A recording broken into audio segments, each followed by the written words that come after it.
Last summer, I found myself standing at the edge of the Pearl River Delta, watching the sunset hit the Shenzhen-Zhongshan link. It's a 24-kilometer engineering colossus, an intricate dance of bridges, artificial islands, and a massive tube tunnel plunging deep beneath the sea.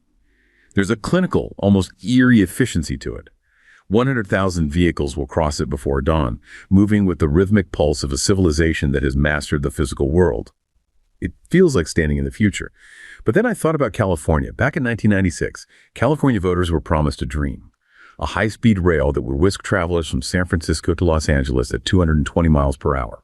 It was supposed to be the American jewel of the 21st century. Fast forward nearly 30 years and $30 billion later, and the reality is a ghost. There isn't a single mile of operational track, just endless piles of legal paperwork, environmental impact reports, and community board transcripts. It's a jarring contrast that goes beyond mere economics. On one side of the Pacific, you have a system run by engineers who optimize for megawatt hours and steel density. A world where the Pearl River Delta produces more industrial output than the entire nation of Italy. On the other, you have a vitocracy, a system run by lawyers and activists, where every stakeholder has the power to say no, but no one has the authority to say go.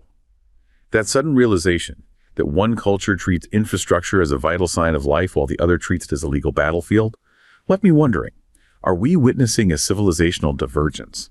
This isn't just about trains and bridges. It's about what happens when a society forgets how to build. Well, We are entering an era where history won't be written by those with the best arguments, but by those who can actually manufacture reality. While the West deliberates, Asia builds. While lawyers litigate, the cranes keep pivoting. Wow.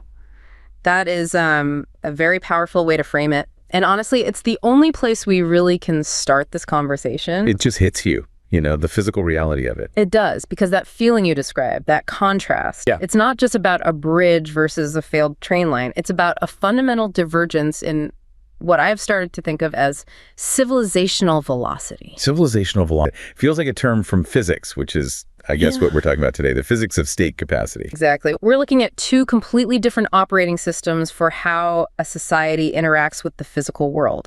And they are drifting apart so fast you can almost see it in real time. And we're not just going to talk about this in the abstract, about politics or ideologies. Today, we want to dig into the measurable, tangible evidence. We've got a huge stack of material here.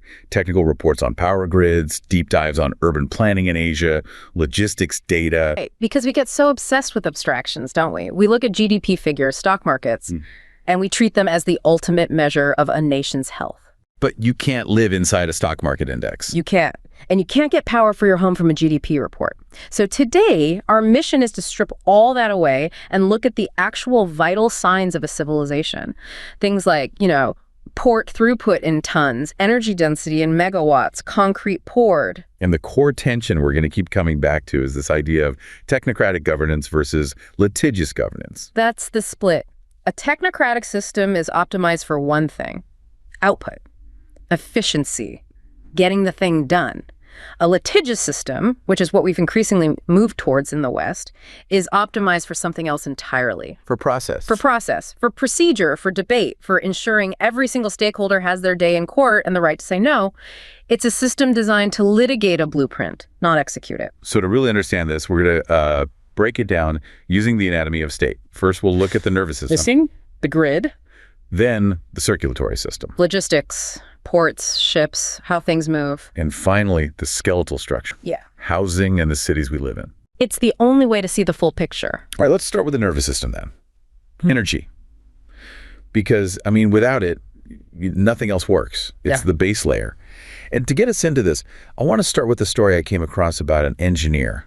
Let's call him Zhang. Okay. He's in Gansu province, which is, way out west in China, standing on top of a huge steel pylon in the middle of the Gobi Desert, just a vast, harsh, empty landscape. Right, the so-called energy battery of China. All the wind and sun is out there. Exactly. And he's part of a team building one of these new ultra-high voltage, or UHV, transmission lines. But the thing that really struck me about his account wasn't the insane engineering challenge of it all. It was his state of mind. He described having a total lack of what he called existential dread. You know that feeling on a big project, the fear that the funding will get pulled or some new regulation will pass or a lawsuit will just stop everything dead for years. Oh, I know that feeling very well. It's the default state for any big project in the West. But for Zhang, It wasn't a factor. The decision had been made months ago in a boardroom thousands of kilometers away. The engineers had mapped the terrain. The mission was just one thing: execution. He said he knew with absolute certainty that the circuit would close and the switch would be flipped. That is probably the purest definition of state capacity I've ever heard. What do you mean by that? It's that idea of frictionless momentum. The blueprint becomes destiny. Once the decision is made at the top based on engineering and national need, the physical reality follows almost as a law of physics. There's no real gap between the will to build and the act of building. So let's get into the engineering here, because UHV isn't just a bigger power line, is it? It's a different beast entirely. Why is this specific technology so critical to this whole story? It all comes down to geography and physics. As you said, China's energy resources are basically stranded. You've got all this incredible wind and solar potential in the west and north, in places like Xinjiang and the Gobi Desert. And you have the coal up there too, but where's the demand? It's all on the coast. The huge megacities. Beijing, Shanghai, Shenzhen, the workshop of the world. Right, and they are thousands of kilometers away. We're talking about distances like trying to power New York City with solar farms in Arizona, or powering Paris with wind from the Sahara. And you can't just use a normal extension cord for that? You can't, not even close. With standard high voltage lines, if you try to push electricity over, say, 2,000 kilometers, you run into a huge problem with resistance. The wire itself fights the flow of electrons. And that resistance creates heat, right? You're just losing power. A massive amount of it. You're effectively burning off a huge chunk of your energy just heating up the wire. It's wildly inefficient. The only way to get around that fundamental law of physics is to crank the voltage way, way up. And we're not talking about a small jump here. No, we are talking about a quantum leap. We're talking 800,000 volts, even a million volts. UHV AC and, crucially, UHV DC, direct current. Why is DC so important? Because for very long distances, DC is much more stable and has even lower losses than AC. But the key is this. When you raise the voltage that high, the amount of current you need to transmit the same amount of power drops dramatically. And since energy loss from resistance is proportional to the square of the current, the losses just plummet. They plummet. It becomes feasible. They've essentially built what you can only describe as power superhighways. They can ship massive amounts of green energy from one side of the continent to the other with, minimal loss. And the scale of this build out is it's hard to get your head around. I was looking at the numbers. The State Grid Corporation, which is the state-owned utility, is planning to invest over 650 billion yuan in 2025 alone. So that's what, roughly 95 billion US dollars in 1 year? In a single year. That is more than the entire annual GDP of a lot of countries. And that's just the grid. That's not even counting the investment in the solar farms and wind turbines themselves. The target is to hit over 420 gigawatts of transmission capacity by 2030. It's a grid that's being built on a civilizational scale. But the part that I think people miss, and the part that really gets to the technocratic aspect, is that it's not just about brute force. It's not just steel and wire. No, not at all. This is where it gets really interesting. The grid itself is becoming an AI-enabled platform. It's smart infrastructure. You're talking about the digital twin concept. I am. And this Dianhong IoT operating system they've developed, think of it like a unified digital soul for every single piece of equipment on the grid. Every transformer, every switch, every pylon across millions of square kilometers. What does that mean in practice, though, for an operator? Well, think about how it's done on a legacy grid. If you need to commission a new substation, you send a team of engineers out. They've got clipboards. They run manual tests. They check boxes. It's a process that can take, say, 4 hours. Okay. With Dianhong, it takes 30 minutes. And it's done remotely from a control center. The system runs its own diagnostics. It auto-verifies the equipment. It integrates itself into the network. The human just supervises. Well, what about maintenance? That must be a nightmare on a grid this big. It would be if you did it the old way. Sending crews to drive hundreds of miles to just visually inspect a tower. But they don't do that. They use their Beidou satellite system. Their own version of GPS. Exactly. They combine that with autonomous drones. The system can detect if a tower has shifted even a single millimeter due to ground subsidence. And if there's a line fault somewhere along a 500-kilometer stretch, a drone can fly the line and pinpoint the break to within a 300-meter radius. That's incredible. So this leads to what some of the reports call a dual-track acceleration. Yes. This is the crucial feedback loop. The grid isn't just about keeping the lights on in apartments. It's a strategic national asset that enables the next phase of the economy. They're planning to integrate something like 900 gigawatts of renewables. An unbelievable number. And a huge portion of that power is being earmarked specifically for the massive new AI data centers they're building. So you build the green energy grid to power the digital economy, and then you use the AI from the digital economy to make the grid even smarter and more efficient. A virtuous cycle. It's a powerful one. And this, for me, is where the divergence becomes almost painful to look at when you turn your eyes to the West. Because while China is building these continental power highways, we are stuck in what I can only call regulatory entropy. Regulatory entropy. I love that term. It perfectly describes this idea that all the energy in the system just dissipates. It gets lost in the process instead of doing useful work. That's exactly it. Look at the grid in the US or Europe. It's not one grid. It's a fragmented mess. A patchwork of hundreds of private utilities, different state regulations, regional organizations that don't talk to each other. So if you're a company that builds a huge wind farm in, say, Wyoming, where it's windy, you've got the power. Yeah. But then you want to sell it to California, where the demand is. Yeah. To do that, your transmission line has to cross Utah, Nevada, maybe parts of Arizona. That's dozens, maybe hundreds of different jurisdictions. And every single one of them is a potential no. Every single one. Every county board, every state utility commission, every environmental agency, every private landowner whose property you need to cross. They all have the legal power to hold up your project for years or kill it outright. That's the vitocracy in action. It's the perfect example. We have the technology. We know how to make wires and pylons. We are not limited by physics anymore. We are limited by our own legal and political structures. So you get these absurd situations where wind turbines are built and then sit idle for years because they literally can't get an approved connection to the grid. So on one hand, you have a system that sees the grid as a single strategic national machine that must be optimized for the survival and growth of the state. The technocratic view. And on the other, you have a system that sees the grid as a collection of market-driven assets subject to local veto and endless, unending litigation. The litigious view. And the physical outcome couldn't be clearer. One civilization is building the energy backbone for the 21st century's twin revolutions, green energy and AI. And the other is, frankly, struggling to even maintain the grid it built in the 20th century. Okay, that's a stark picture for the nervous system. Let's shift now to the circulatory system. Logistics, how the actual physical stuff of our world gets moved around. And this is where that idea of friction we talked about becomes very, very literal. Yeah, to frame this, I want to talk about another person I read about, a guy named Elias. He's a logistics coordinator at one of the big legacy ports on the North American West Coast. Okay, so he's on the front lines. He is.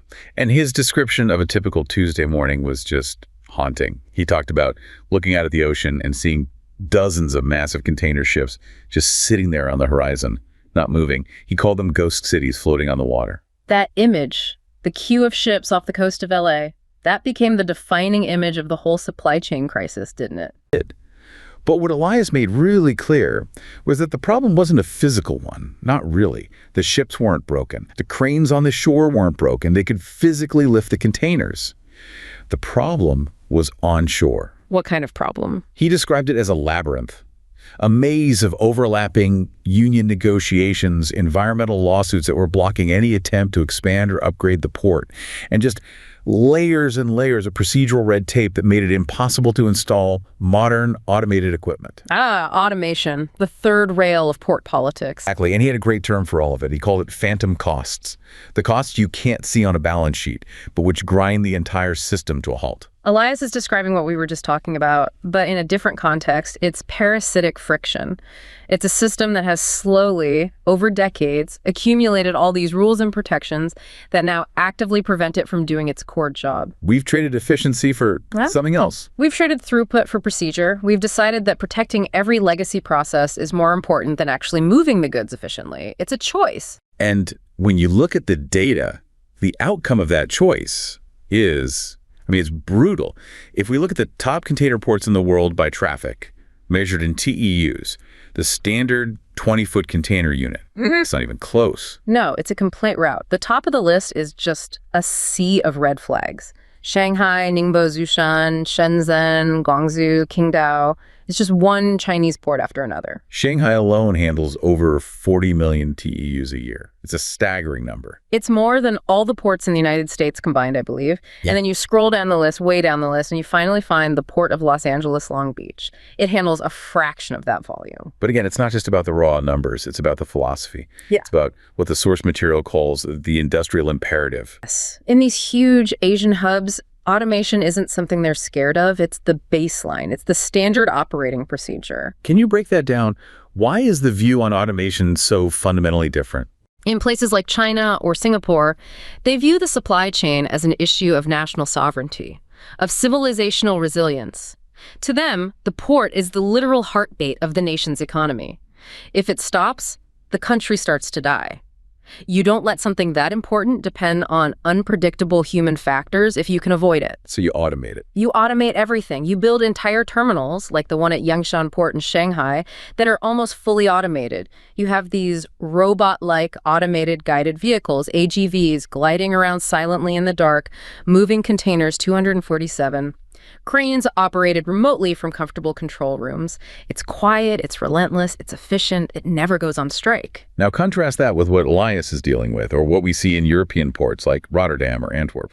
It's the complete opposite. In the West, automation is framed almost entirely as a threat. It's a threat to jobs, a threat to unions, a threat to the established way of doing things. So you get these constant labor disputes. You see strikes by lashing workers or harbor pilots that are specifically designed to paralyze the entire port to gain leverage in negotiations. The supply chain becomes a bargaining chip. It's a hostage.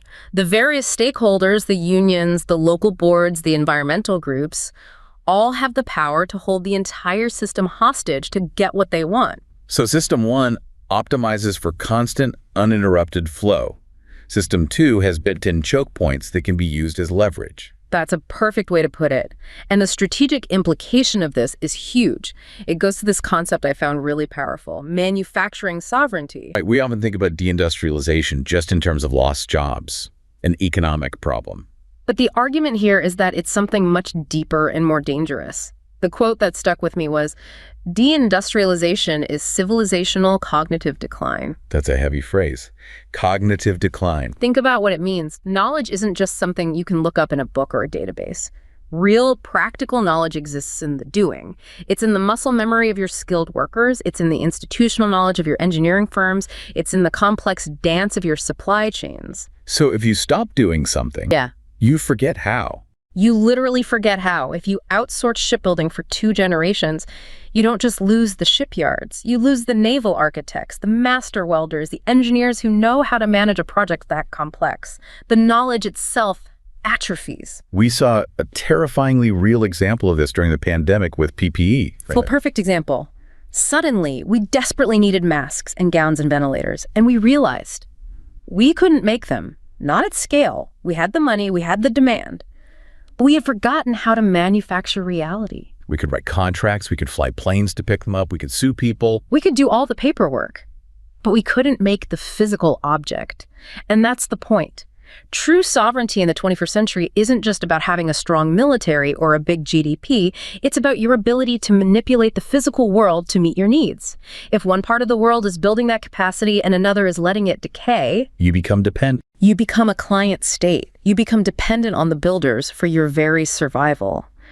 That quote from the opening, "History belongs to those who manufacture reality," just echoes here. It's the ultimate truth of state capacity. Right, let's move on to the final piece of the puzzle. The skeleton. The physical structure we all live in. Housing and urbanization. And this is maybe where the divergence is most personal, where it affects the quality of daily life for millions of people most directly. To get into this, I want to talk about Sarah. She's an architect in San Francisco, and she wrote this incredibly detailed, painful account of trying to get a pretty modest housing project approved, a small apartment building. I think I know where this is going. She called the process death by 1,000 cuts. A phrase I hear from every single developer and architect in North America. Right. And it wasn't because her design was bad or unsafe. It was blocked and delayed for years by things like neighborhood character arguments, by mandatory shadow studies. Wait, shadow study? Yes. They had to commission a report costing thousands of dollars to analyze exactly where the shadow from their 3-story building would fall on the neighbor's yard at 3 p.m. on October 17th. You're kidding me. I'm not. And she contrasted this with her cousin in an East Asian megacity who sends her pictures of huge transit-oriented public housing complexes that seem to spring up from the ground overnight. Sarah's conclusion was that she feels like a builder in a society that has become allergic to building. Sarah is living the tragedy of what the source calls the lost middle ground. In our pursuit of procedural fairness, of giving every single person a voice, we have inadvertently created a system where it's impossible to build anything. It's become a suicide pact for urban growth. So how did the East Asian model manage to avoid this kind of paralysis? A lot of the research points back to this idea of the developmental state. Yes, a concept that really came from the scholar Chalmers Johnson, who studied Japan's post-war boom. A developmental state is different from the kind of state we're used to in the West. Its primary source of legitimacy, its reason for being, is to deliver economic growth and national development. It doesn't just act as a referee between competing interests. It's the coach. It's the coach, the captain, and maybe even the owner of the team. It sets the goal and directs the players to achieve it. And the prime example of this in action is South Korea and the so-called miracle on the Han River. It's one of the most incredible transformations in human history. In a single generation, they went from a completely devastated agrarian country to a global high-tech leader, and housing was central to that. To do it, they used a mechanism called joint redevelopment. How did that actually work on the ground? So the government would identify an area of a city like Seoul that was filled with low-density, often run-down traditional housing or even squatter settlements. They would designate it as a redevelopment zone. Then they'd offer a deal. A deal to whom? To the existing landowners and a private development company. The government would grant huge density bonuses. They'd say, you can build a 30-story apartment tower here with a massive floor area ratio, or FAR. This instantly makes the land incredibly valuable. So they just tear everything down and build these huge towers. Actually, yes. It's a three-way partnership. The developer gets to build and sell hundreds of new apartments for a profit. The original landowners, instead of cash, are given brand new, modern apartments in the finished tower, often larger and far more valuable than their old homes. And the city gets a huge increase in its modern housing stock. It sounds incredibly effective, but also ruthless. It was. It often displaced renters who had no ownership stake. But it worked on a mass scale. It literally created the urban middle class of South Korea. Owning an apartment in one of these new complexes became the ultimate symbol of success and modernity. Now let's contrast that with the model we have in the West, the regulatory state. The regulatory state is almost the inverse of the developmental state. It governs through agencies, the EPA, zoning boards, historical preservation committees. Their job is to prevent bad things from happening, to stop market failures like pollution or unsafe buildings. Their entire mandate is defensive. It's entirely defensive. They are armed with 1,000 ways to say no, but they have almost no power to say go. They can't direct investment into a new industry or force a city to build more housing.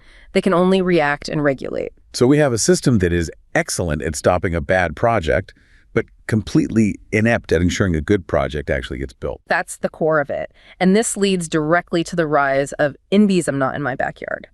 Our system of urban planning is optimized to protect the rights and property values of existing homeowners. The voice of the individual objector is given immense power. Whereas the developmental state model optimizes for something else. It optimizes for collective mobility, for national growth, for the needs of the future generation over the preferences of the current one. There is no better illustration of this difference in philosophy than comparing the public transit systems of Tokyo and, say, New York City. Oh, this is one of my favorite examples. The rail property model. It's just genius. Okay, so lay it out. The Tokyo metro system is famous for being clean, on time, and profitable. It actually makes money. The New York City MTA is perpetually on the verge of financial collapse. How is that possible? It's all about land use. It's what happens outside the train station. In Tokyo, the private railway companies that run many of the lines were encouraged, and in many cases required, to buy and develop the land around their new stations. So they're not just transport companies. They're massive real estate developers. When they build a new rail line out into a suburb, the value of that land explodes overnight. In the US, that massive increase in value is just a windfall for private landowners who did nothing but get lucky. In Tokyo, the rail company itself captures that value. They build huge department stores, office towers, and apartment complexes directly on top of and connected to their stations. The rent they collect from the mall and the offices is then used to subsidize the train tickets. So it's a virtuous cycle. A perfect one. The better the train service, the more people want to live and shop at the station, the more valuable the real estate becomes, which gives the company more money to invest in even better train service. The real estate profits pay for the transit. And then there's the other side of it, the car policy. I read about this proof of parking law. This is a policy that would probably cause riots in most Western cities. In Tokyo, since the 1960s, you are not legally allowed to register a car unless you can provide a certificate proving that you have a permanent off-street parking space for it. So there's no right to park on the street? None. The concept of free public street parking basically doesn't exist. This fundamentally changes what a street is for. In the West, our streets are primarily for car movement and car storage. In Tokyo, they are for movement. Full stop.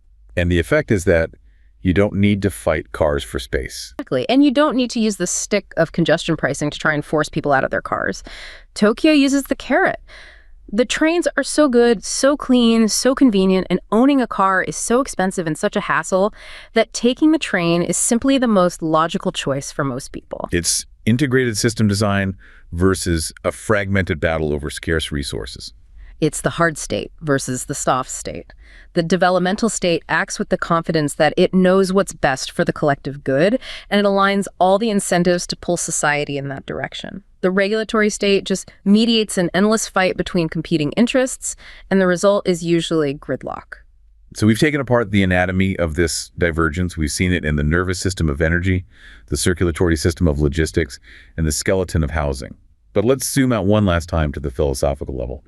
What is the deep root cause of this split? We have to come back to that word you used earlier, vetocracy. A system where everyone has the power to say no, but no one has the authority to say go. It is, I think, the defining pathology of modern Western governance.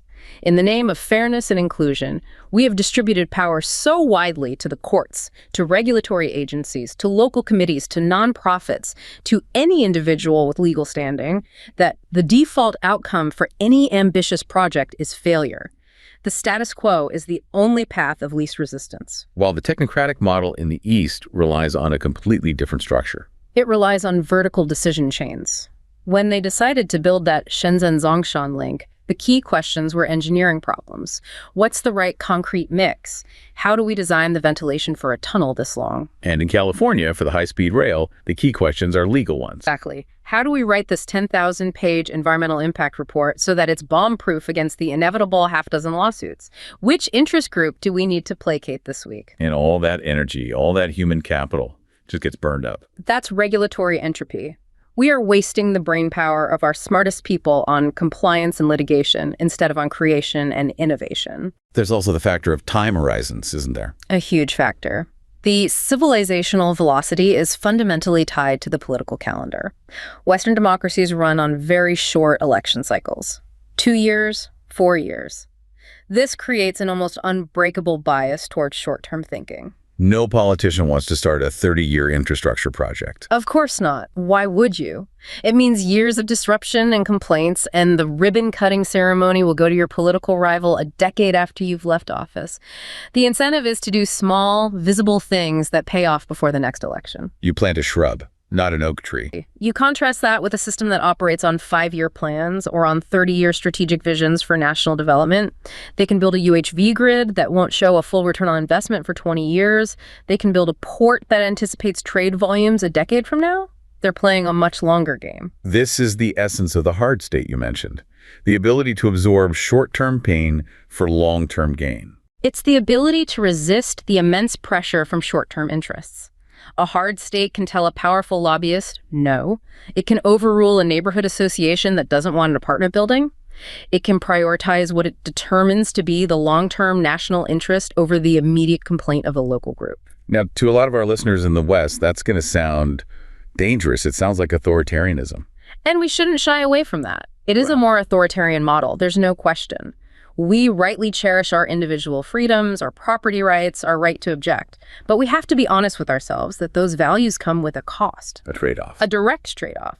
The price for our system of distributed veto power is slower growth, more expensive infrastructure, and a reduced capacity to respond quickly to major national challenges. It all comes back to that initial framing. Is infrastructure a vital sign of a healthy, growing civilization? Or is it a legal battlefield for competing interests? And in a century that's going to be defined by huge physical challenges, climate change, pandemics, resource scarcity, supply chain shocks, the ability to adapt to the physical world matters more than ever. Speed matters. If you can't build, you can't adapt. And civilizations that can't adapt, well, they don't tend to last. So to sum up this whole deep dive, we've covered a huge amount of ground today. We started with the nervous system. Right, the frictionless momentum of that UHV grid contrasted with the regulatory entropy of our own fragmented systems. Then we moved to the circulatory system. The silent, automated efficiency of the port of Shanghai versus the constant friction and labor disputes of Western ports. And finally, the skeleton. The miracle on the Han, the integrated urbanism of Tokyo, versus the paralysis of death by 1,000 cuts that stops us from housing our own people. And the central theme, running through all of it, has been this fundamental divergence. A divergence between a culture of process, where legitimacy is derived from following the rules of the debate, and a culture of production, where legitimacy is derived from delivering the result. It really does feel like we're at a point where this distinction is going to define geopolitics for the next 50 years. I'm convinced of it. The great competition of the 21st century is not going to be an abstract ideological one. It's not going to be one in a university debating hall. It's going to be a competition of execution, a competition of state capacity. Can you keep the lights on? Can you move the goods? Can you build the homes? If you fail on those fundamental tasks, all the best arguments in the world about your system's virtues become meaningless. Competence is the ultimate currency of power. It brings me right back to where we started, that final thought. The verdict is being written every day in steel-reinforced concrete, and it's being illuminated by the uninterrupted glow of those industrial parks. While the West deliberates, Asia builds. History has always belonged to those who manufacture reality, not to those who merely debate its possibilities. That is the core lesson. And if the West wants to continue to be a primary author of history and not just a subject of it, it has to find a way to remember how to build. It has to start manufacturing reality again. Manufacturing reality? That's the challenge, and that's the thought we'll leave you with today. Thank you for joining us on this deep dive.